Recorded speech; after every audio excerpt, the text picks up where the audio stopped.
Greetings, everyone. Hey, we are here. I gotta find some earrings to put on. I lost my earrings in the sea.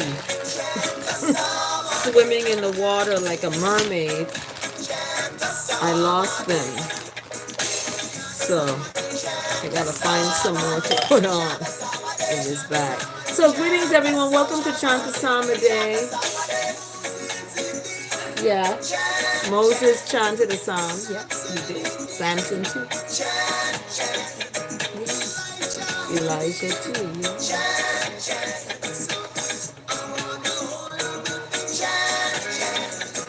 So we're gonna hold on with the chant. We're gonna give thanks today, especially. Today is the day before my son's 34th birthday. He would have been 34 on the 4th of January. So yeah, we're giving thanks for this day. This is the eve of that. I do a story time on the 4th of the month, and so that's gonna happen tomorrow. I'm excited. Also, there's some really very exciting. I posted, if you follow me on Facebook, you'll see, follow me on Facebook, Carla M. Sewer. I have my whole government name on there, Carla M. Sewer. And if you follow me, you'll see I posted a little story. It's called There's a First Time for Everything. Thanks for liking this video. Thank you so much for joining Chant A Psalm A Day. And as I was speaking of before I get into the psalm, is that I posted, yes, a story on my Facebook page. So if you go to Carla M. Sewer, you can you can see me on Facebook, as well as on my YouTube channel. So if you subscribe to this channel, you can get notifications of when I'm going to be live, and you'll get to see, the workings, the life, the journey that I take in every day. And it's not every day. Soon I'll get a film crew. I have my own reality show. You guys get to see what happens with me. Stuff happens anyway. So I'm thankful for this day.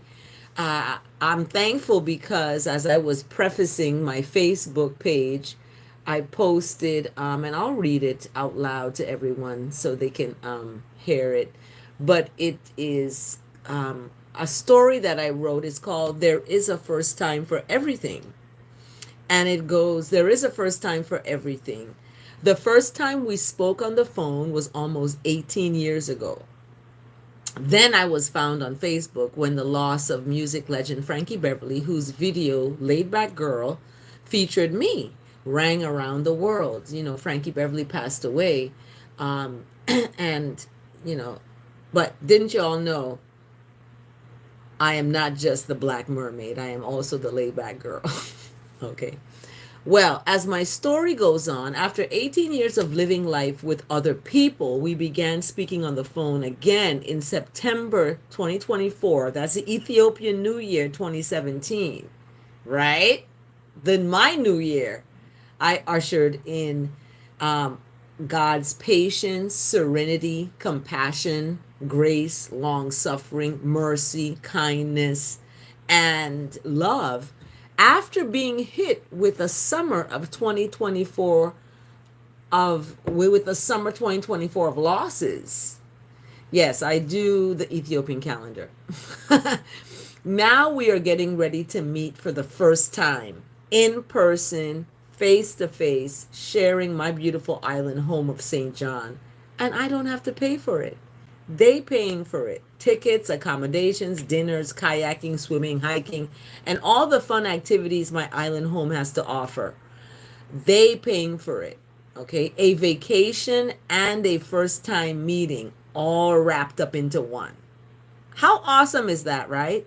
So there is a first time for everything. Trust the grace of God. So I posted this on my Facebook, and I also posted a scripture. Titus, my guy, Titus.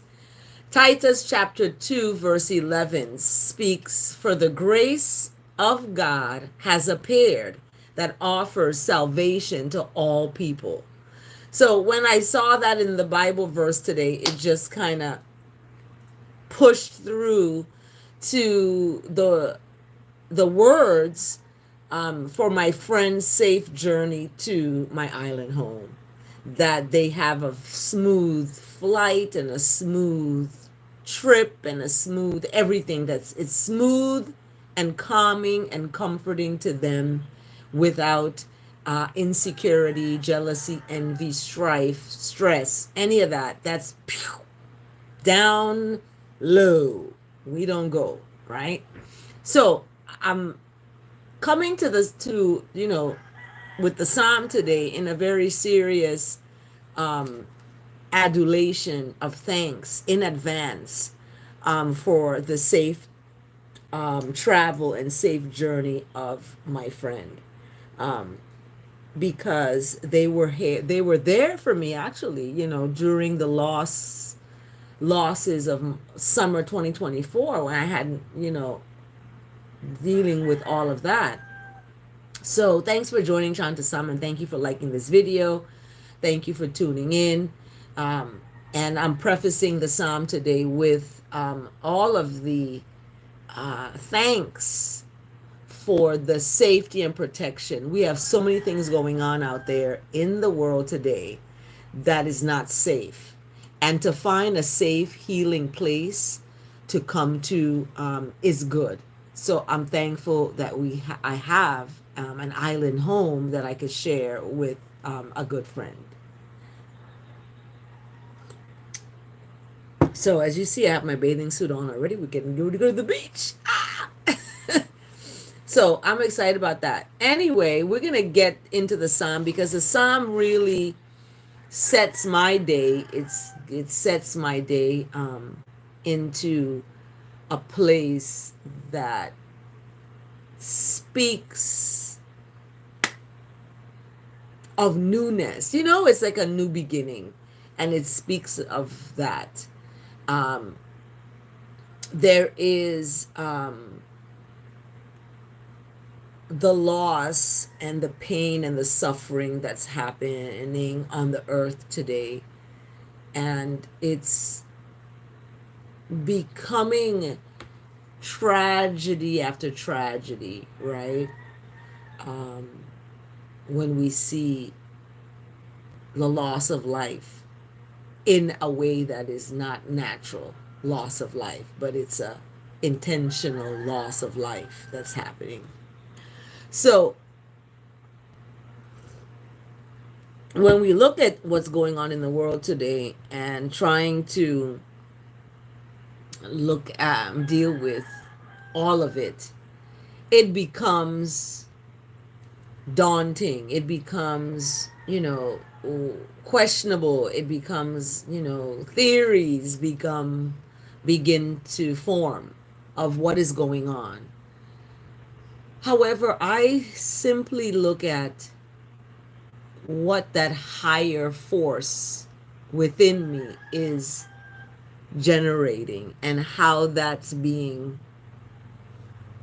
expressed. Okay, I'm an artist. As an artist, I express in different genres of art, whether it's reading. Art is a reading, literacy, writing is an art. I write. Reading is an art. Learning how to read and learning how to speed read. I learned how to do that, and it's because I talk fast and I read fast, but when I'm in my mind reading, it goes even faster. So, yes, I'm going to be reviewing books for a living one day, where I read them and I review them. But anyway, in looking at the Psalm today, is Psalm 53.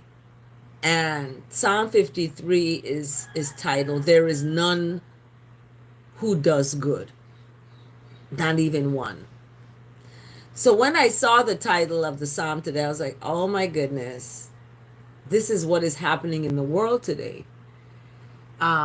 It's corruption, it's abominable inequity. This is what's happening. And it's impacting children and families. And that's what you don't mess with. I look at my role in working with children and families as a divine role. It's not just, oh, you're a teacher, you're a professor, you're a doctor. No, it's more of a divine role. It's not even all those titles.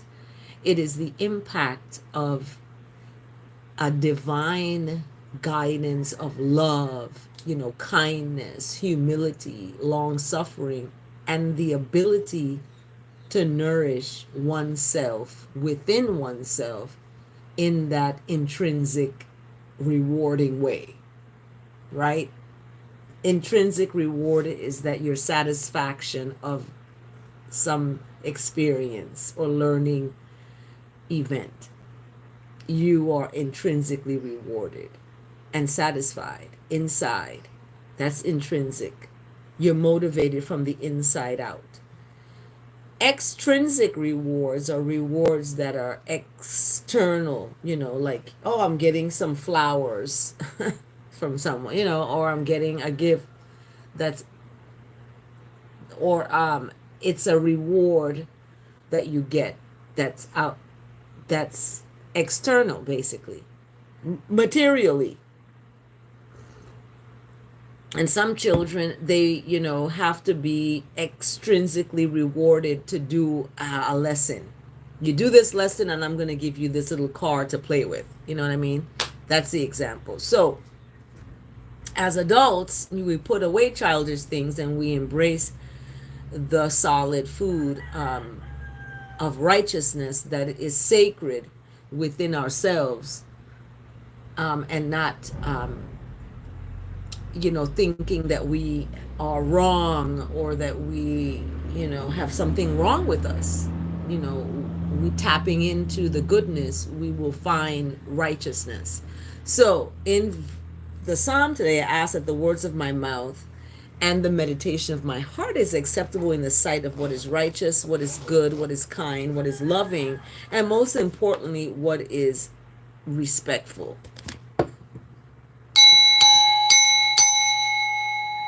Yes. So in this psalm today, 53, there's only 6 verses. It's really quick. Yesterday's Chant A Psalm, it was like 20 something minutes. I didn't stay too long yesterday. I went to the beach, actually. So I got to take a swim yesterday. I believe it was. Yeah, I went to the beach yesterday. Yeah, the 2nd. And it was pretty good. And I'm going to go today again. Every day, the beach makes you smile and keeps you happy. So, verse 1 is basically, and I read this psalm so many times already, I'm going to tell you to go look at Psalm 53. I must have read all the psalms in the book by now. So, but each verse, verse 1, verse 2, 3, 4, 5, and 6 is 6 verses, and they're in chunks. So verse 1 has like 3 lines, verse 2 has like 1, 2, 3, 4 lines. So it's done in this way, and this is a maskil of David. It's a to the choir master, and it's according to Mahalath, and it's a brutal psalm because it's kind of a judgment. It's talking about there is none that does good, not even one. Nobody does good. It's speaking of. So it's kind of, you know, in that way, in that vibes of it's foolish to not think that there is something higher than yourselves, right? So it's not a psalm for the atheists who may not believe in God. It's a psalm for people who don't believe in righteousness and who don't believe in taking a righteous road, who believe in just going in a vehicle and slamming it into people, right? That's wrongness. There's no way you can frame that as godliness. No way. So when people do that, they're really speaking volumes that there is no righteousness, there is no goodness, there is no mercy. So I'm just going to go and do this on, abominable thing and hurt people, innocent people in the process. I call collateral damage in a war. It's a war. And the war is happening in the US now with these different little things that's going on. So it begs to speak to how, it begs to speak to why, it begs to speak to all of these things. So in verse 1, the fool, the foolish one says in their heart that there is no righteousness. Whether you want to say God, Lord, Jesus, that's what the fool says. There is none of that. There's no righteousness, there's no mercy, there's no goodness, there's no love, there's no kindness. This is what the fool is speaking of. And I know nobody out there is foolish to think that there is no love and there is no kindness. Ones that think this way are corrupt. They're going to do abominable things, driving into a crowded street, ramming people and murdering folks with your vehicle as a weapon. So there is none that does good. This is what verse 1 is speaking of. This is a fool, a person who is foolish. This is what they do. Okay? So in verse 2, it speaks of the most righteousness is looking from this high place on humanity to see whether there's anyone who can stand firm in righteousness. Even though there's wrongness going on, you still stand firm in righteousness. There's wrongness in America. America is full of foolish crap and deceiving and all this stuff, but I'm not going to go bombing folks. That's not what you do. That's not what you do. You leave it. Come out of it. That's how you do it. You don't go and do that. So that person who rammed that truck in like that, all they got to do is leave, get on the plane and go somewhere else away from America if this is what you're feeling about it. Don't take it into your hands and do that. That's immature, it's insecure, it's jealous, it's envious, it's strife, it's stress, it's coming to destroy, and that's demonic. Okay? When you come and you destroy people, hurt people, and the man seemed like he was a hurt person. I don't know what is happening and what's being reported. I don't believe. Anywho, so the reporting is not good either. So it's all corrupt. Okay. In verse 2, it speaks that this one is looking from the high place to see whether there was any that stood firm in their righteousness and would seek after goodness and mercy. You know, goodness and mercy and righteousness and love and compassion is looking to see if there's any others that are that way, to see if there's any others that are going to stand firm in the righteousness, or they're going to, be about hate and discriminate. Verse 3 answers it. Verse 3 is like, nah, they're all gone. They're falling away together. They're coming together in corruption. There's none that does good, not even one. That's verse 3. That's brutal. There's not even one that does good. And they're coming together in corruption. So why can't we come together in love and righteousness if we see that folks are falling away and coming together in corruption? Why can't we come together in love? Why can't we come together in compassion and mercy and kindness? Let's come together in those things. You know what I mean?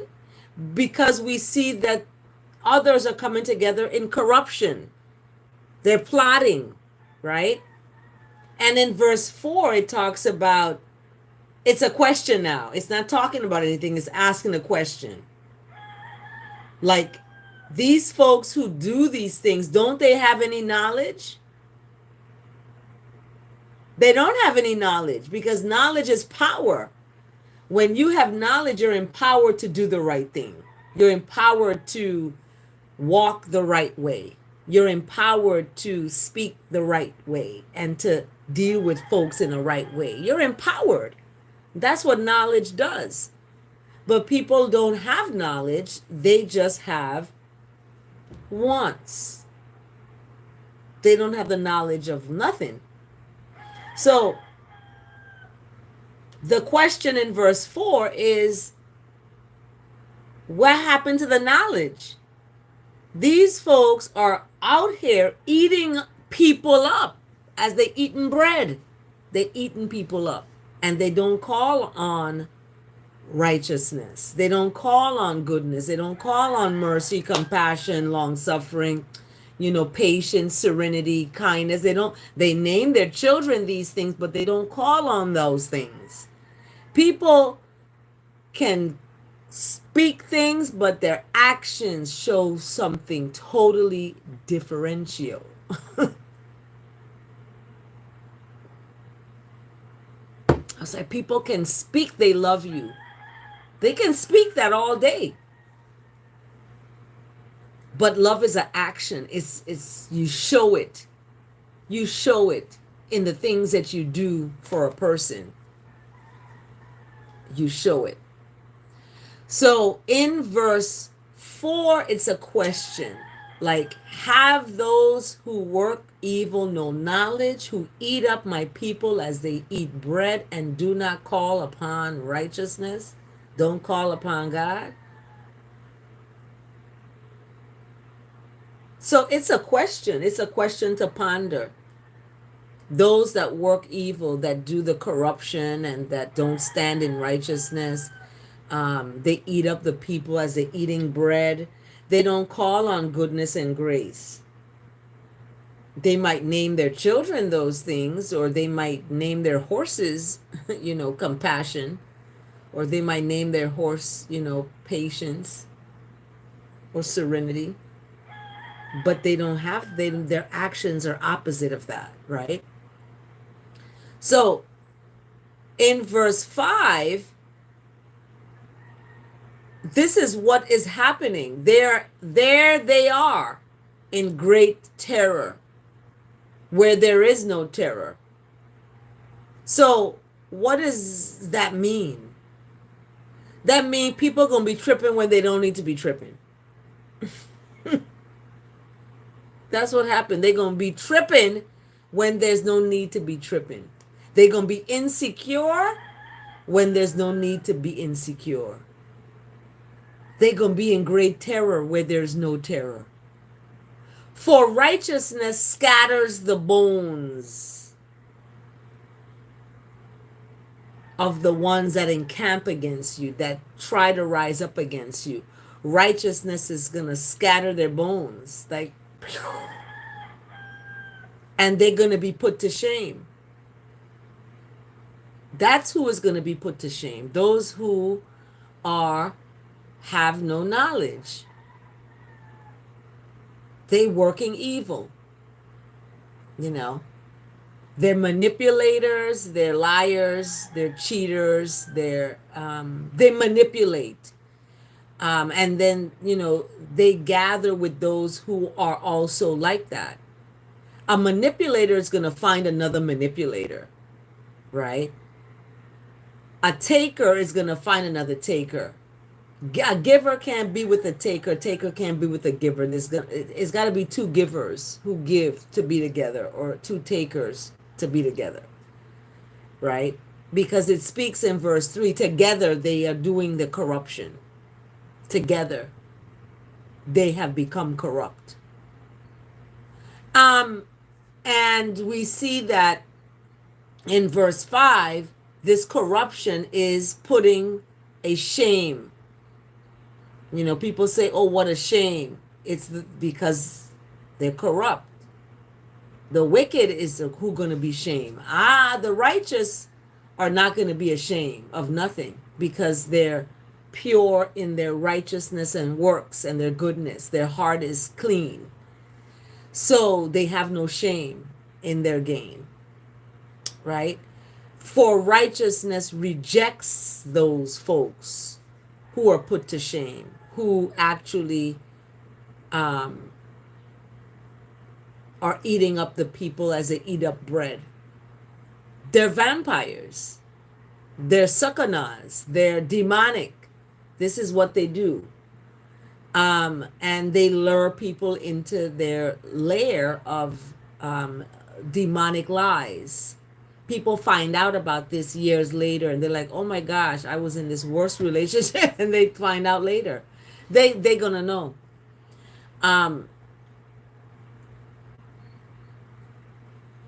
So, that salvation for I and I would come out of this sacred place. And we see the verse today is talking about the salvation also, because it's talking about the grace of righteousness. This grace that's mentioned, for the grace of God has appeared that offers salvation to all people. To all people. So, meaning all people, are many are called to receive, but few are chosen to put it into action and do it. Okay, many are called to know God and Lord and Jesus and all that, right? But only few will actually put that into action. Yeah, in their fullness. Only few. Okay? Because many are called to know God, Lord, and Jesus. Many are called to know that. But few are going to be chosen out of that many. Okay? Because out of one comes many. And then it has to have that one for that's coming out. You see? So, people are reacting to my post on Facebook. Yeah, it's a beautiful time. It's a first time for everything. First time for everything. And I love first times. First times are good. There's a song by Darius Rucker called The First Time, and it's a beautiful song. Check it out. So, righteousness scatters the bones of ones that encamps against you, and righteousness puts ones to shame, for righteousness has rejected ones. When you're rejected, you're going to go through some things. When God rejects you, and God is there for many, it says in the verse of the day, the grace of God has appeared that offers salvation to all people. So it's there for all people. It's just some people have what should I call it, have not stood firm in righteousness, in other words. So they have rejected. They've been rejected and they've rejected. So and that rejection is really your protection. When righteousness rejects you, it's trying to get you right. It's like, okay, I'm gonna leave you to your own understanding to butt yourself up against the wall, and then you'll see, you know, in that turmoil, you rise up out of the ashes. In other words, like a phoenix. I That had to happen to me. I had to learn the hard way. And boom, out of the ashes, I rose up as a phoenix. So I'm thankful that I'm still alive. I was swimming yesterday and I was moving. This arm got broken.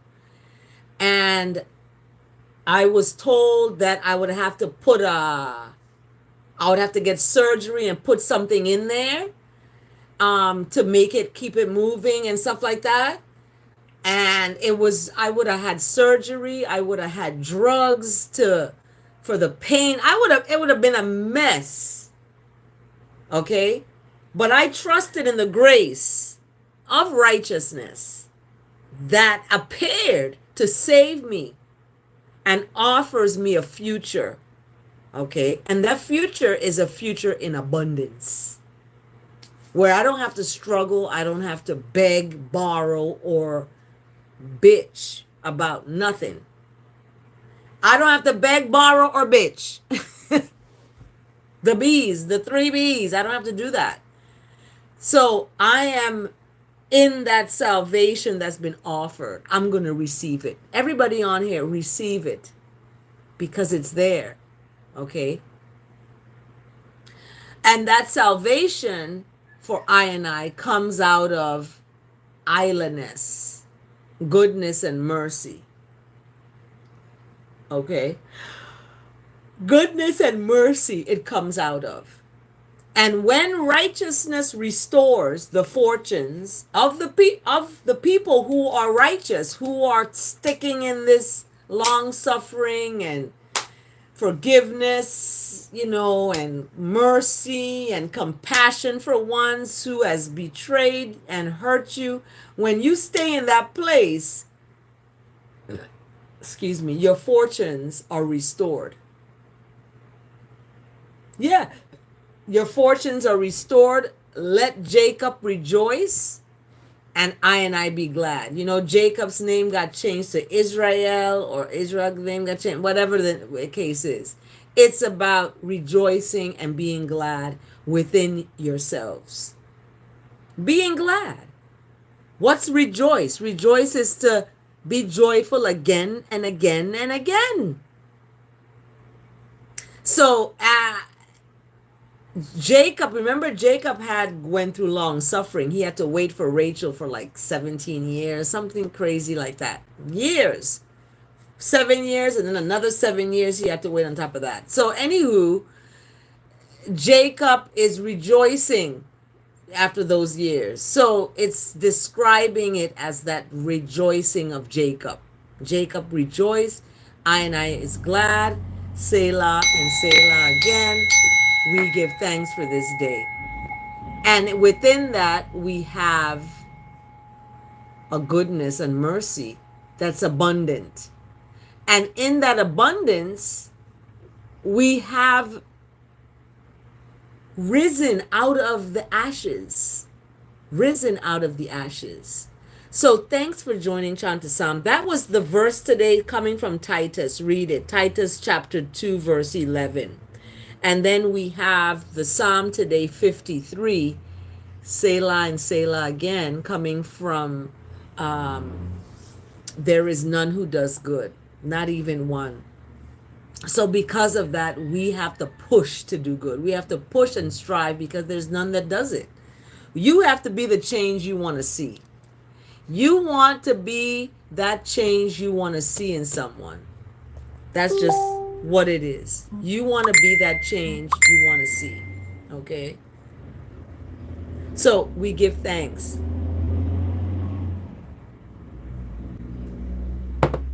Selah and Selah again.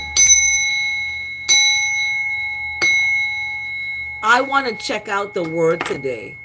What is the word today? Dailyword.com. Let's see. What is the word today? Let's see what the word is today, y'all. So the word today, let's get it here, is receive. And I told you all to receive it. I said receive. Receive. Yep, I said receive. I receive with a glad and grateful heart. So I received the goodness. I received my good friend today who is on their way to meet me for the first time. This is really exciting, okay?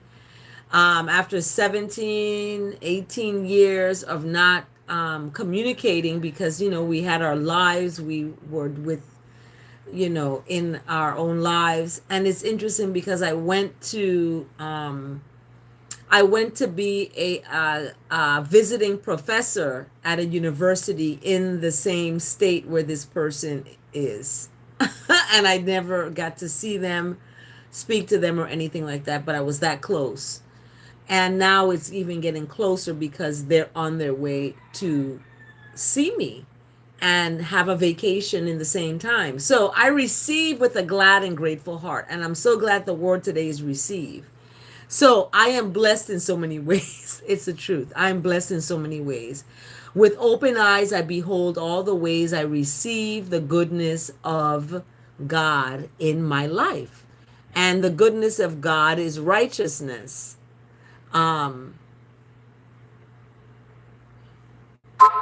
And we have people that want some oil and stuff like that. I'm so excited for that. So it's a wonderful thing to have the opportunity to be able to welcome and to receive this bountifulness that is the kindness of someone, that has always been there, but you've not, seen in person yet. So I'm excited for that. And that is beautiful. So I wanted to read the word today. I'm blessed in so many ways. With open eyes, I behold all the ways I receive the goodness of righteousness in my life. With an open heart, I feel gratitude. I feel gratitude for my senses and the ways that goodness reinforces my awareness of my connection with the divine. So life's simple moments become heaven on earth as I receive my bless. Each sunbeam that touches my skin warms me. And we're on the island, so this is happening, right? Every drop of rain prompts me to think of all the ways my thirst is quenched. Each person who welcomes me lets me know I'm not alone. That's the truth. Every animal I connect with informs me that I am a valued member of a diverse world, right? I need not strive or even ask to be blessed. I am in awe when I realize all the wonderful ways I receive the goodness of righteousness. That's God. So the word today, receive, is brought to us by Psalm 24, verse 5. I will receive bless from righteousness and vindication from the goodness and mercy of righteousness. That is a future salvation. Psalm 24, verse 5. So the word today, receive, for January 3rd, on the eve of my birthing day, on the eve of my son's birthday, who would have been 34. He had passed away at the age of 32 2 years ago. February 28th, they found him in a Motel 6 in Southern California. So I will be celebrating my birthing day, my first birthing experience with my son on that day. So thanks for joining Chant A Psalm A Day. We are finished and out. Yes. Have a blessed, beautiful day, everyone. And remember to stand in love. Don't fall in it. Take good care. See you next time. Stay tuned for story time. I'm going to be going live about January 4th. Yes. Today's the 3rd.